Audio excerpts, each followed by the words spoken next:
Assalamualaikum warahmatullahi wabarakatuh.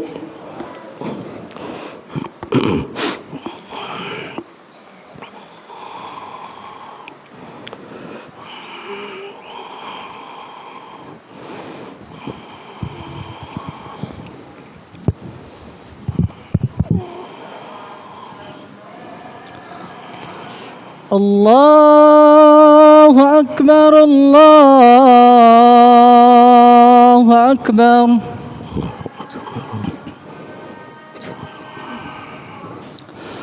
Allahu Akbar, Allahu Akbar.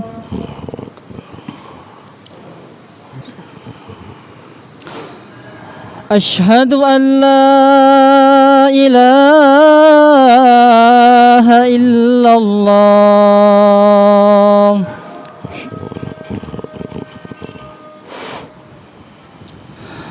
Ashhadu an la ilaha illallah.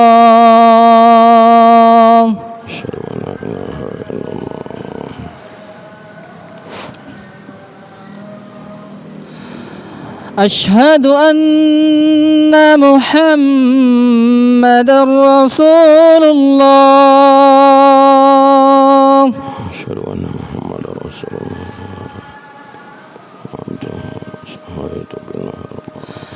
أشهد أن محمدًا رسول الله.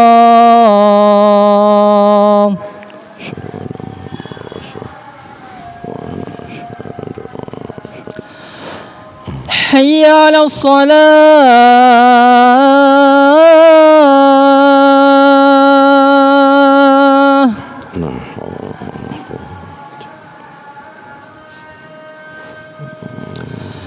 حي على الصلاة.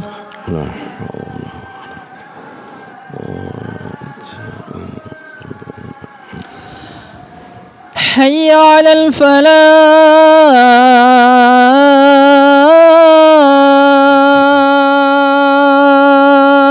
لا حول ولا قوة.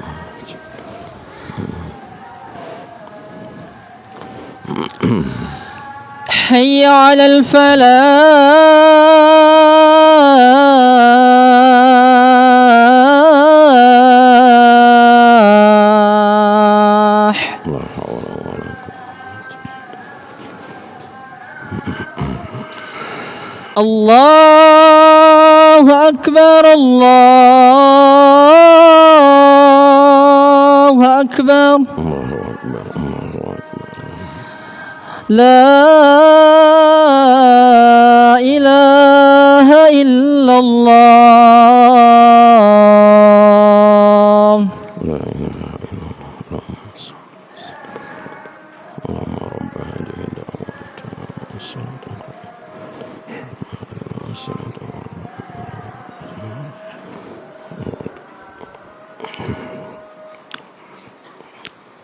إن الحمد لله نحمده ونستعينه ونستغفره ونستهديه ونتوب إليه ونعوذ بالله من شرور أنفسنا ومن سيئات أعمالنا.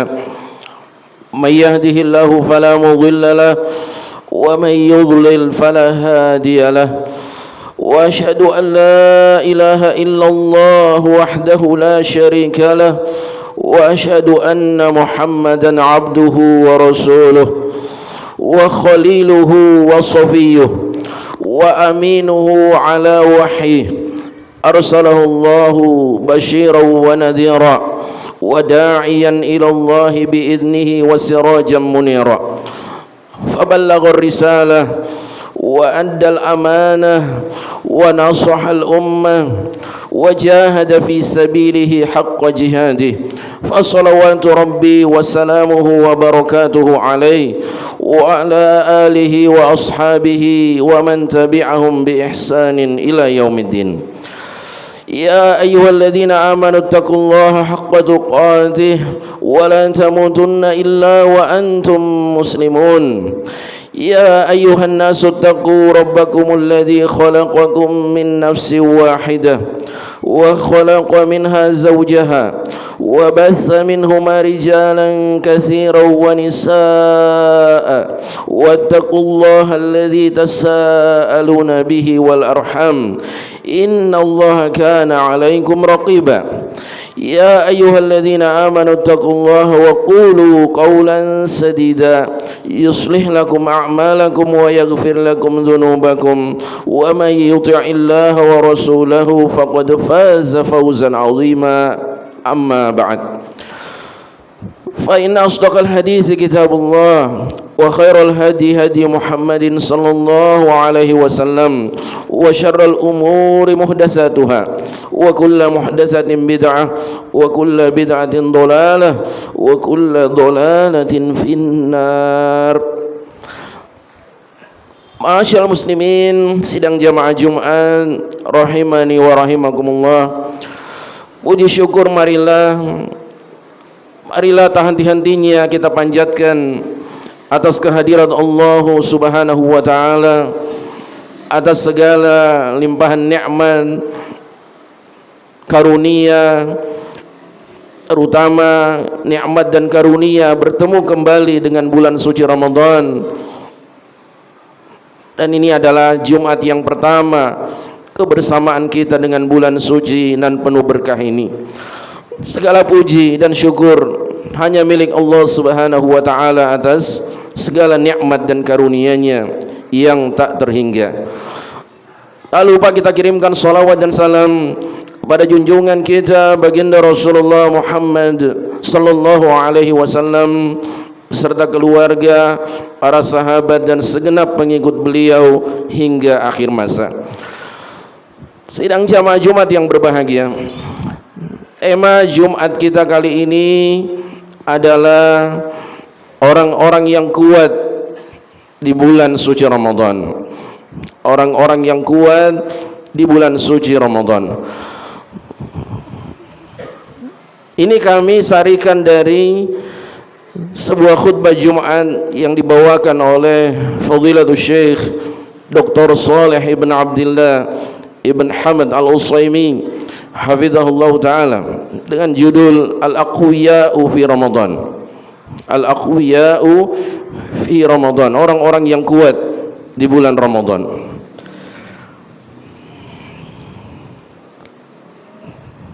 Karunia dan nikmat Allah Subhanahu wa taala kita bisa bersua kembali dengan bulan suci ini, tentu sudah jelas hukumnya, yaitu wajib kita mensyukurinya. Juga niat dan usaha kita untuk memaksimalkan dan mengoptimalkan diri kita dengan berbagai ibadah dan amal-amal soleh, amal-amal kebaikan dan kebajikan di bulan suci ini juga suatu kewajiban dan keharusan yang insyaallah ta'ala kita telah maklumi bersama. Namun jamaah sekalian, mustahil kita bisa merealisasikan semua itu jikalau kita tidak kuat dalam menjalankan ibadah di bulan suci ini. Puasa saja membutuhkan kekuatan. Kita harus kuat menahan lapar, dahaga, gejolak syahwat terhadap pasangan kita dari terbit fajar sampai terbenam matahari. Kita harus kuat. Salat tarawih ada yang 11 rakaat setiap malamnya 1 juz. Harus kuat. Tidak akan mungkin kita sanggup melakukannya kecuali jikalau kita kuat. Demikian juga ibadah-ibadah yang lain, membaca Al-Quran, mengkhatamkannya, ya, kita harus kuat. Sehingga al-quwwah, kekuatan, menjadi salah satu sifat yang terpuji. Allah Subhanahu wa taala juga di antara namanya yang indah adalah Al-Qawi. Allah Maha Kuat. Namun sifat kuatnya Allah Subhanahu wa taala tentu saja Al-Quwatul Kamilah Al-Mutlaqah, kekuatan yang sempurna dan mutlak, tidak ada kelemahannya sedikit pun. Allah Subhanahu wa taala berfirman dalam surat Az-Zariyat, "Innallaha huwar razzaqu dzul quwwatil matin." Sesungguhnya Allah Azza wa Jalla adalah yang maha mencurahkan rezeki dan dia memiliki kekuatan yang kukuh. Juga Allah Subhanahu wa taala tatkala mengabarkan tentang kisah Ratu Balqis bersama kaumnya dari negeri Yaman, di mana kaumnya ini adalah orang-orang yang loyal, yang setia, mengabdikan diri, berkhidmat kepada sang ratu, dan mereka menjamin diri mereka mampu melakukan semua apa yang dititahkan oleh sang ratu. Mereka mengatakan, "Nahnu ulu quwwati wa ulu ba'sin syadid." Kami adalah orang-orang yang memiliki kekuatan dan ketangguhan yang tidak perlu diragukan lagi. Ketika Allah Subhanahu wa taala memerintahkan kaum Bani Israel untuk mengamalkan isi kitab suci mereka, Allah Subhanahu wa taala menyuruh mereka, "Khudhu ma atainakum biquwwah." Ambillah, jalankan, amalkan kitab suci ini dengan kekuatan, yaitu dengan kesungguhan, dengan keseriusan. Dan juga ketika Allah Subhanahu wa taala secara khusus memerintahkan nabinya yang mulia Yahya bin Zakaria alaihi wassalam, Allah Subhanahu wa taala berfirman di dalam surat Maryam, "Ya Yahya, khudhil kitaba biquwwah wa atainahu al-hukma sabiyya." Wahai Yahya, ambillah kitab ini, kitab suci ini dengan penuh kekuatan. Jadi yang masalahnya di sini kekuatan sangat penting dalam menjalankan ajaran agama, dan termasuk kita saat ini menjalankan berbagai aktivitas ibadah, Ramadan, berpuasa dan yang lainnya. Sidang jamaah Jumat rahimakumullah. Namun kekuatan apakah yang dimaksud dari beberapa contoh ayat-ayat di dalam Al-Quran yang tadi kita sebutkan?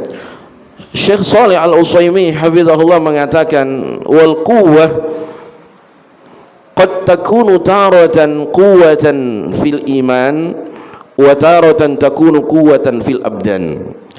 Kekuatan itu terkadang kekuatan iman, yang dimaksud adalah kekuatan iman, dan terkadang pula yang dimaksud adalah kekuatan dalam fisik, dalam badan.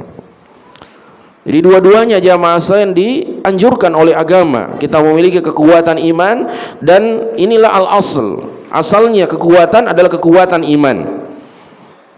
Kalau bisa kita juga memiliki kekuatan dari sisi fisik, ini juga bagus.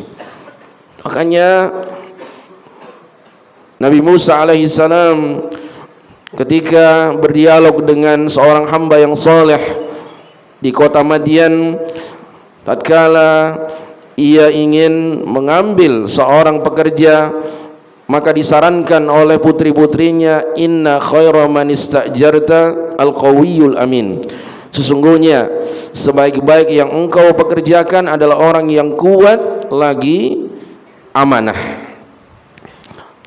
Dan asalnya kekuatan sekali lagi adalah kekuatan dalam hal iman. Ini adalah kekuatan yang terpuji, mutlak terpuji. Berbeda dengan kekuatan badan. Kekuatan badan hanya terpuji jika dilakukan atau diperuntukkan untuk ketaatan kepada Allah Subhanahu wa taala. Jikalau seorang kuat badannya, kuat fisiknya, sehat dia, bugar dia, fit dia, tapi dilakukan atau diperuntukkan di jalan yang dimurkai Allah Subhanahu wa taala, tentunya kekuatan di sini menjadi sesuatu yang tercela. Kemudian Syekh Shalih Al-Utsaimin di dalam khutbahnya membawakan sebuah hadis, dan inilah inti dari khutbah beliau Al-Aqwiya'u fi Ramadan. Sebuah hadis yang sahih yang diriwayatkan oleh Imam Muslim dari Abu Hurairah radhiyallahu an. Rasulullah sallallahu alaihi wasallam bersabda, "Al-mu'minul qawi khairu wa ahabbu ila Allah minal mu'minid dha'if." Seorang mukmin yang kuat jauh lebih baik dan lebih dicintai Allah dari mukmin yang lemah. Seorang mukmin yang kuat jauh lebih baik dan lebih dicintai Allah dari seorang mukmin yang lemah. Namun Rasulullah mengatakan wa fi kullin khairun. Wa fi kullin khair. Namun pada masing-masing baik mukmin kuat ataupun mukminnya lemah itu baik. Ya, selama dia beriman, tentu saja apapun keadaannya, walaupun dia lemah, walaupun dia fakir, tentu saja jauh lebih baik daripada dia kafir. Makanya wa fi kullin khair. Cuma memang saat dibandingkan mana yang lebih baik dan lebih dicintai Allah, apakah yang kuat dengan yang lemah? Dalam hadis ini adalah yang kuat lebih baik dan lebih dicintai oleh Allah Subhanahu wa taala. Kemudian jamaah sekalian, lanjutan hadis ini. Nah, disinilah Nabi SAW memberikan kepada kita kiat-kiat supaya kita memiliki kekuatan. Al-quwwah tahsulu bil usuli tsalatsa, kata beliau. Kekuatan menurut hadis ini akan tercapai dengan 3 landasan utama. Ada al-usulus tsalatsa, ada 3 prinsip, ada 3 pokok utama di hadis ini untuk mewujudkan kekuatan. Pertama, kata Rasul, lanjutan hadisnya jamaah sekalian, Nabi bersabda, ihris ala ma yanfa'uk, ihris ala ma yanfa'uka. Selalulah bersemangat, berusaha keras untuk mencapai atau melakukan hal-hal yang mendatangkan manfaat bagimu. Nah, konteks kebersamaan kita dengan bulan Ramadan jamaah sekalian yang selalu dinasihatkan kepada kita untuk memanfaatkan momentum Ramadan ini sebaik mungkin. Jangan kita sia-siakan. Jangan sampai hari kita berpuasa dengan hari tidak berpuasa itu sama. Harus ada pembeda, yaitu kesungguhan kita dalam perkara-perkara yang membawa dan mendatangkan kemanfaatan kepada kita. Ini al-aslul awal, ini landasan yang pertama. Selalu berusaha, selalu bersemangat untuk segala perkara yang membawa manfaat buat kita, baik manfaat duniawi maupun atau terlebih lagi manfaat ukhrawi. Al-aslu tsani dalam hadis ini, pokok yang kedua kata Rasulullah, jangan lupa wasta'in billahi wala ta'jiz. Wasta'in billahi wala ta'jiz. Dan teruslah memohon atau melakukan isti'anah, memohon pertolongan kepada Allah Subhanahu wa taala, dan jangan lemah. La ta'jiz ay la taksal, jangan malas. Ya, bulan Ramadan ini jamaah bukanlah bulan bermalas-malasan. Ya, kita baca dalam sejarah begitu banyak peperangan-peperangan besar yang ditorehkan dengan tinta keemasan dalam sejarah Islam, itu malah terjadi di bulan suci Ramadan. Perang Badr Kubra, Fathu Makkah pada tahun 8 Hijriah dan lain sebagainya. Ini menunjukkan bahwa sejak dulu kala bulan Ramadan ini selalu menjadi bulan pembakar semangat kaum muslimin untuk beramal, untuk berbuat kebaikan, bahkan untuk berjihad dalam rangka meninggikan kalimat Allah Subhanahu wa taala. Jadi Rasulullah berpesan, inilah pokok yang kedua di hadis ini, agar kita diberikan kekuatan oleh Allah Subhanahu wa taala, wasta'in billah. Jangan lupa selalu untuk memohon pertolongan dari Allah Subhanahu wa taala. Kalau kita sudah merasa kuat fisik kita, jangan mengandalkan ya masain, saya kuat, saya bisa khatam sampai 5 kali tahun ini. Ya, walaupun saya tidak bangun sahur, saya akan kuat berpuasa, dan seterusnya dan seterusnya. Kita harus selalu tetap merasa diri kita ini lemah, merasa diri kita ini naif, dhaif, ya, tidak ada daya dan upaya kita selain pertolongan dan bantuan dari Allah Subhanahu wa taala. Jamaah sekalian rahimakumullah. Kemudian al-aslu tsalis, pokok atau prinsip yang ketiga di hadis ini untuk mendapatkan kekuatan adalah mantapkan, kokohkan keimanan kita terhadap takdir Allah Subhanahu wa taala. Lanjutan hadisnya kata Rasulullah, wa in asabaka syai'un fala taqul law fa'altu kadza lakana kadza.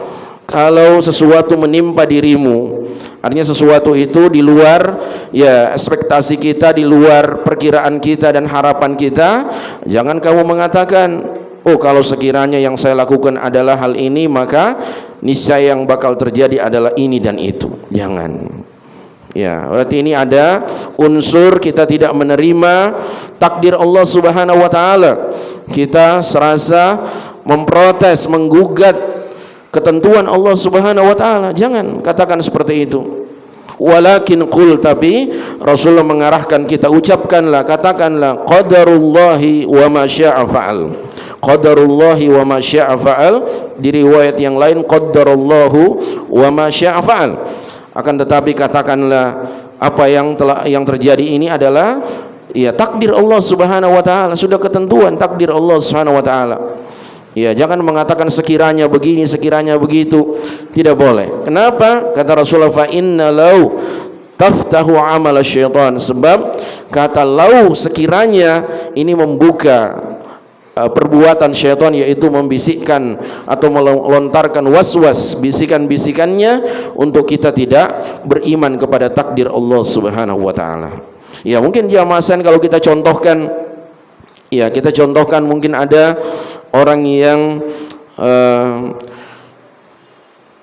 hendak atau berniat untuk berangkat umrah misalnya, ya, sudah ada persiapan untuk berangkat di bulan Sya'ban yang lalu, kemudian dia menunda, mengatakan nanti saja di bulan Ramadan, kan pahalanya lebih besar umrah di bulan Ramadan sebanding dengan haji bersama Rasulullah sallallahu alaihi wasallam.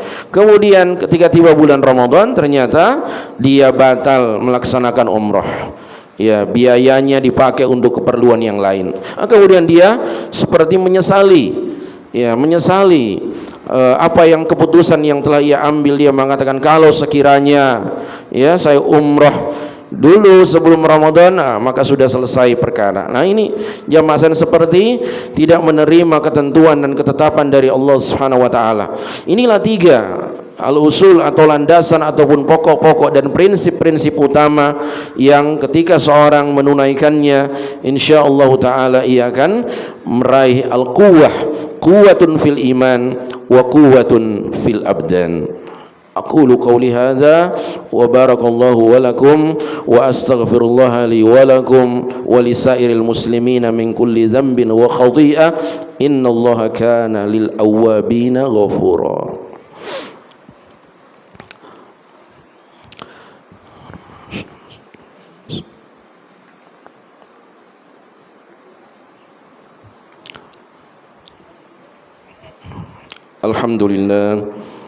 Alhamdulillahi hamdan katsiran thayyiban mubarakan fi kama yuhibbu rabbuna wa yardah, wa asyhadu an la ilaha illallah wahdahu la syarika lah, wa asyhadu anna Muhammadan abduhu wa rasuluh.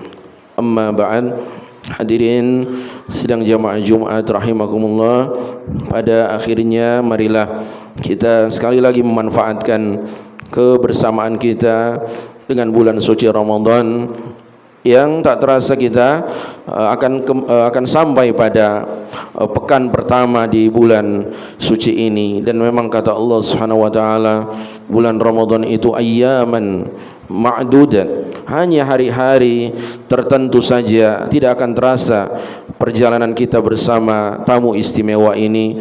Maka marilah kita manfaatkan sebaik-baiknya waktu kita untuk beribadah kepada Allah Subhanahu wa taala, terutama di hari Jumat yang kita ketahui bersama adalah hari yang mulia, Sayyidul Ayyam.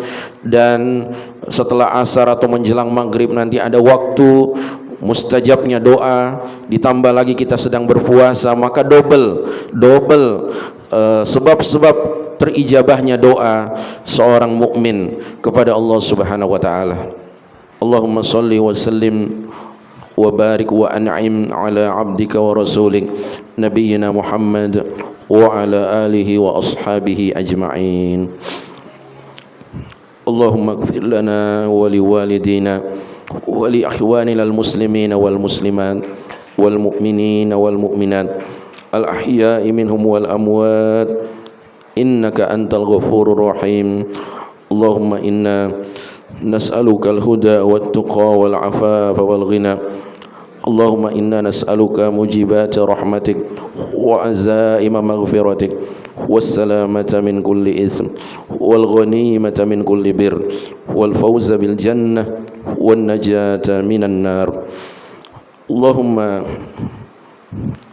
اللهم أعز الإسلام والمسلمين وأذل الشرك والمشركين ودمر أعداءك أعداء الدين يا قوي يا عزيز.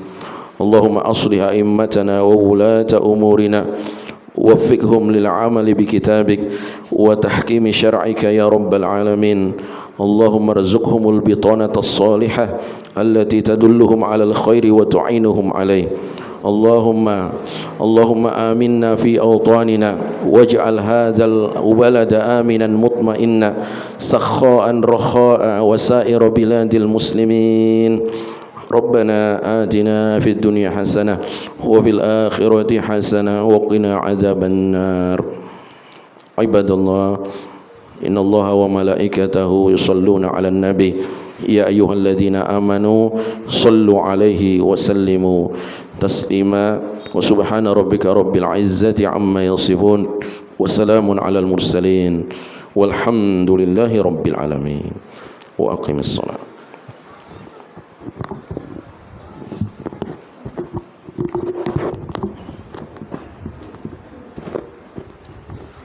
الله أكبر الله أكبر، أشهد أن لا إله إلا الله، أشهد أن محمد رسول الله. حي على الصلاة، حي على الفلاح، قد قامت الصلاة قد قامت الصلاة. الله أكبر الله أكبر، لا إله إلا الله.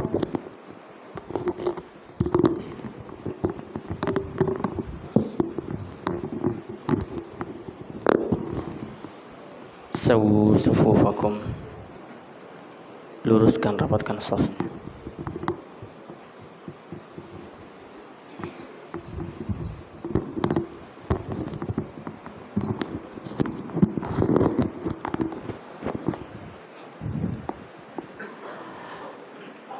Allahu Akbar.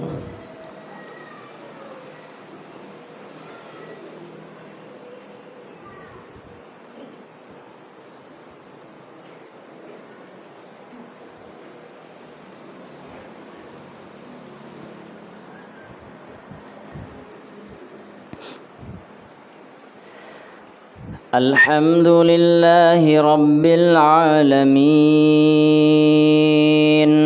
الرحمن الرحيم مالك يوم الدين إياك نعبد وإياك نستعين اهدنا الصراط المستقيم صراط الذين أنعمت عليهم غير المغضوب عليهم ولا الضالين. الضالين آمين.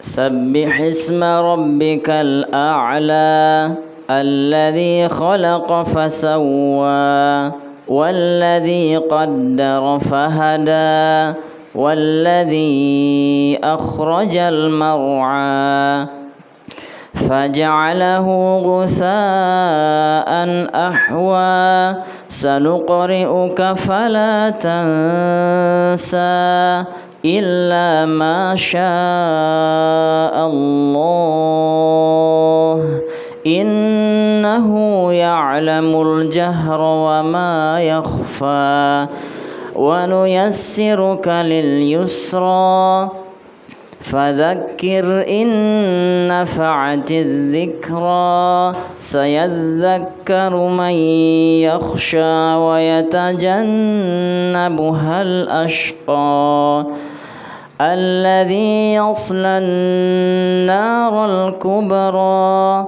ثم لا يموت فيها ولا يحيا قد أفلح من تزكى وذكر اسم ربه فصلى بل تؤثرون الحياة الدنيا والآخرة خير وأبقى إن هذا لفي الصحف الأولى صحف إبراهيم وموسى. الله أكبر.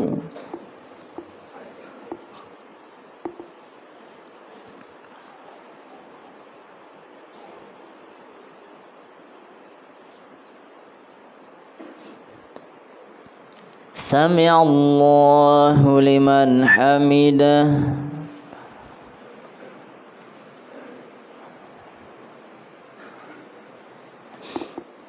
الله أكبر.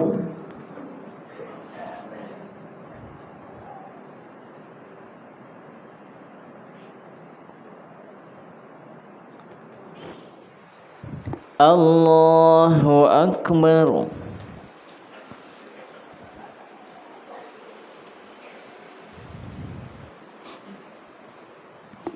الله أكبر.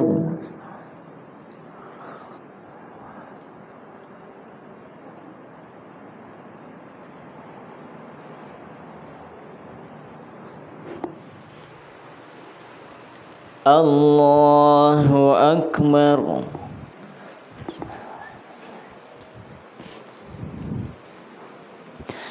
الحمد لله رب العالمين الرحمن الرحيم مالك يوم الدين إياك نعبد وإياك نستعين اهدنا الصراط المستقيم صراط الذين أنعمت عليهم غير المغضوب عليهم ولا الضالين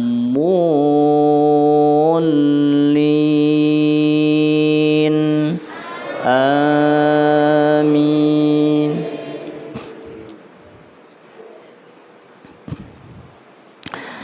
يا يحيى خذ الكتاب بقوة وآتيناه الحكم صبيا وحنانا من لدنا وزكاة وكان تقيا وبرا بوالديه ولم يجعل جبارا شقيا وسلام عليه يوم ولد ويوم يموت ويوم يبعث حيا.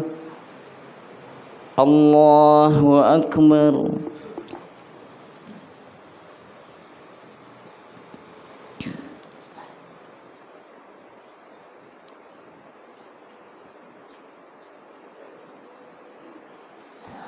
سمع الله لمن حمده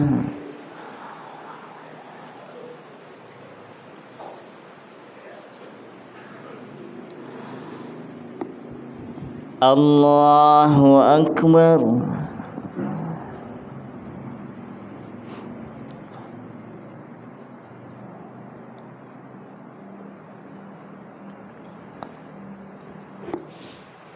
الله أكبر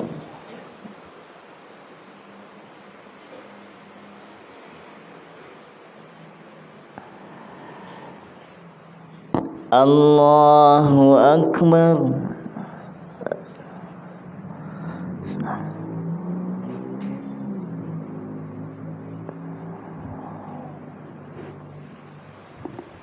الله أكبر